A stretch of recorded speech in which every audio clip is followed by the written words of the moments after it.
안녕하세요. 함께 고민하고 치료를 도와드리는 이지혜 원장입니다. 제가 준비한 오늘의 키워드, 바로 등가슴 여드름 치료입니다. 등이나 가슴에 여드름을 갖고 계신 분들이 굉장히 많아요. 그분들이 가장 궁금해하신 게 첫째로는 이제 효과가 있는지, 둘째로는 꼭 치료를 해야 하는지, 셋째로는 완치가 가능한지, 그리고 제일 중요한 기간과 비용에 관해서 많이들 궁금해하시는데요.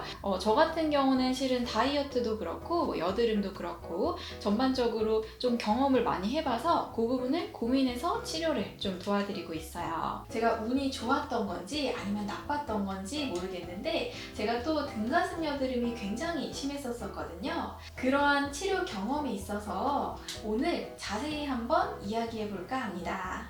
저는 이제 치료에 앞서서 항상 여드름의 어원에 대해서 얘기를 좀 드리는데요. 일단 여드름이라 하면 열이 들어있다 해서 이제 여드름인데, 실제로 인체에 이제 비정상적으로 열이 쏠리면서 염증이 생기는 상황을 말해요. 히터를 틀어도 위에는 굉장히 더운데 발 쪽은 차가운 경우가 굉장히 많잖아요. 그거랑 비슷하다고 생각을 해주시면 되는데, 우리 몸속에 순환계통에 문제가 생길 때 몸 위쪽은 뜨겁고 아래는 굉장히 차가운 한방에서 표현하는 상열하한의 상태가 생기게 됩니다. 이때 면역체계가 교란되고 피지 분비가 증가하면서 여드름이 발생하게 돼요. 근데 그 와중에 등과 가슴에 유독 여드름이 많이 생기는 이유는 피지선이 굉장히 많이 분포가 되어 있고, 근데 반면에 각질층은 두꺼워서 이제 배출이 어렵기 때문입니다. 특히 등은 잘 보이지가 않아요. 그래서 씻을 때 거울 보지 않으면 거의 보질 않으시거든요. 그래서 방치를 하다가 심해지시는 경우가 굉장히 많죠.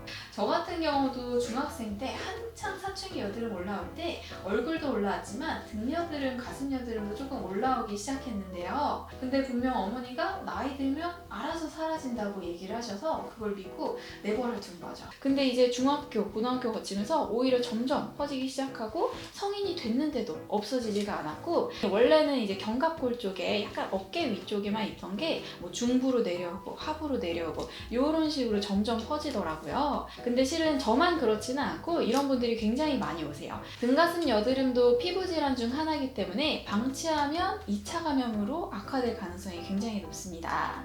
그런 여드름 자국들이 흉터로 이어질 수가 있고, 그래서 가급적 빠른 치료가 중요합니다. 지금 여기 보시는 환자분은 등 여드름이 굉장히 심하게 나 계시죠. 그래서 등 상부부터 이제 하부까지 싹 다 여드름이 좀 퍼져 있고, 또 색소 침착이 굉장히 많이 생긴 것을 보실 수가 있는데요. 이것은 이제 저의 과거 등 사진입니다.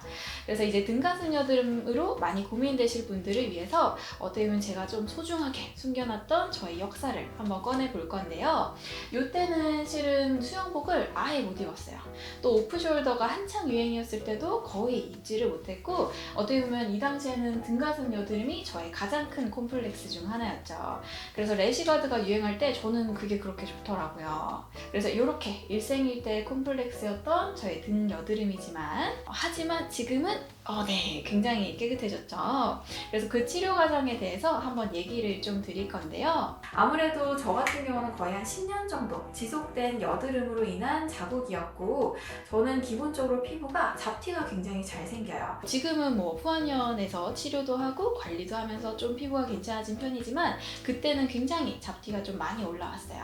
그래서 저 같은 경우는 치료를 한 7회 정도 받았다고 보시면 되고, 후한의원의 후윤 약초 필링으로 진행을 했고, 지금 환자분들이 진행하시는 것처럼 동일하게 시술 재생, 시술 재생 이런 식으로 일주일 텀으로 한 번씩 내원을 해서 총 7회 그리고 3개월 반 정도 치료를 받았습니다. 그 이후에는 이렇게 이제 후한의원의 한약 복용도 같이 했어요.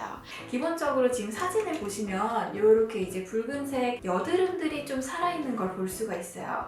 근데 문제는 이런 여드름들이 자국 치료를 하면서 잘 가라앉으면 상관이 없는데 재발하는 경우가 가끔 있으세요. 제가 그런 경우였고, 그런 경우에는 근본 치료가 필요할 수 있습니다. 네, 그래서 이제 비포를 보셨으니까 첫 치료 이후 재생 사진을 한번 보여드릴게요. 그래서 한 번의 시술인데도 굉장히 그래도 티가 날 정도로 많이 연해지고 밝아진 게 좀 보이시죠?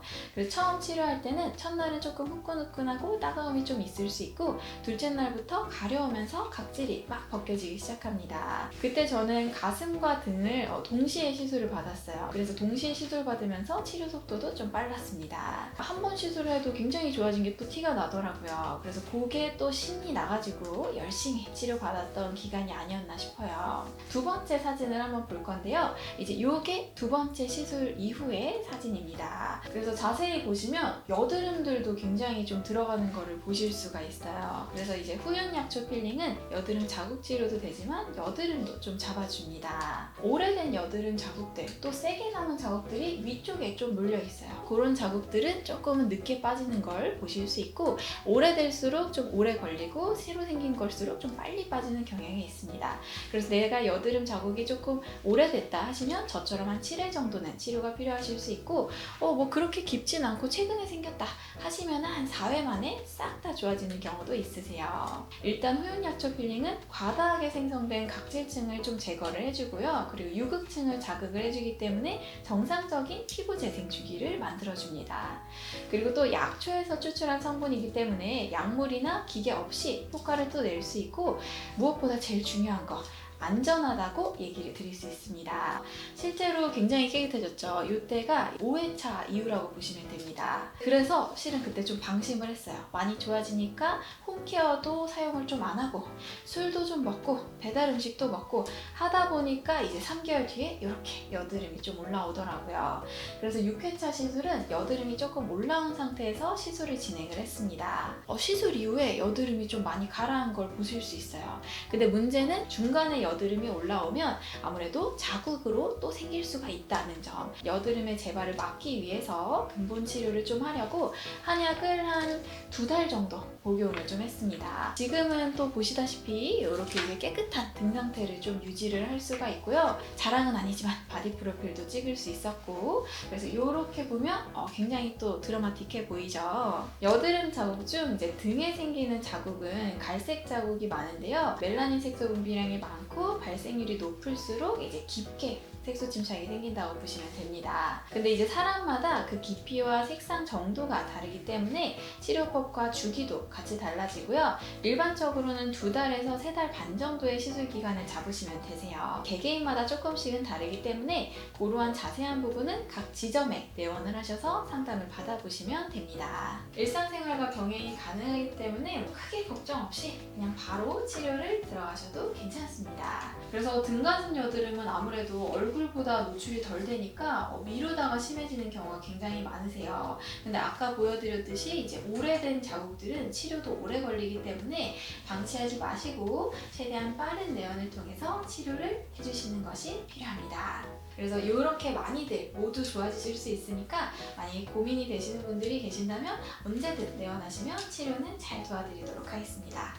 이상 등가슴 여드름의 모든 것, 생생한 치료 후기를 갖고 온 후한의원의 이지혜 원장이었습니다.